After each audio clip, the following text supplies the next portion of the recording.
Commoner അല്ല, ഇവരെല്ലാവരും സുന്ദരി സുന്ദരന്മാരും സോഷ്യൽ മീഡിയ താരങ്ങളുമാണ് എന്നാണ് രഞ്ജിനി ഹരിദാസ് കോമണറെ കുറിച്ച് പറയുന്നത്. ഇന്നത്തെ എപ്പിസോഡിലാണ് അത് കേട്ടോ.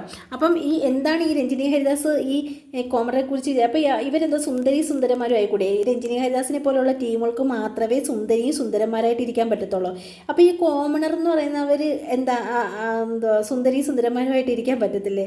എന്തൊരു സംസാരമാണ് രഞ്ജിനി ഹരിദാസ് സംസാരിക്കുന്നതെന്ന് എനിക്കറിയത്തില്ല. വെറും മോശമായിട്ടുള്ള രീതിയിലാണ് മത്സരാർത്ഥികളോട് പെരുമാറുന്നത്. അതുപോലെ അവിടെ നല്ല രീതിയിൽ രഞ്ജിനി ഫേവറിസം കാണിക്കുകയും ചെയ്യുന്നുണ്ട്. അത് നമുക്കത് കാണുമ്പോൾ തന്നെ നമുക്കത് മനസ്സിലാവും. ഞാൻ നോക്കിയിട്ട് അത്യാവശ്യം അഖിൽമാരാറാണെന്ന് തോന്നുന്നു, ജഡ്ജായിട്ടിരിക്കാനുള്ള യോഗ്യതയുള്ളതെന്ന് തോന്നുന്നു. രഞ്ജിനി വന്നിടം മുതൽ ഭയങ്കര വെറുപ്പിലായിരുന്നു.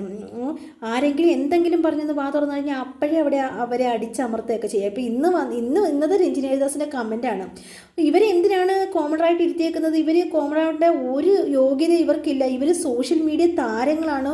ഒരാൾക്കെങ്കിലും ഇൻസ്റ്റാഗ്രാമോ യൂട്യൂബോ ഫേസ്ബുക്കോ ഇല്ലാത്തതായിട്ടുണ്ടോ?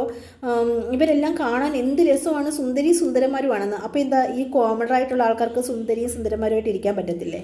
എന്താണ് ഈ രഞ്ജിനി ഹരിദാസിൻ്റെ ആ ഒരു നിലപാടിനെ കുറിച്ച് നിങ്ങളുടെ അഭിപ്രായം എന്തായാലും കമൻറ്റായിട്ട് രേഖപ്പെടുത്തണേ.